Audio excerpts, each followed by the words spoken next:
This has been a test of the NOAA weather radio warning device.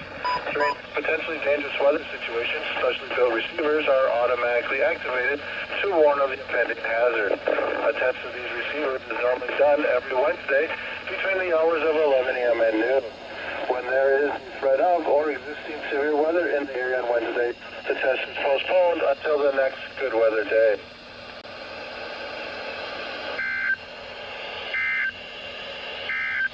Here is a special weather statement from the National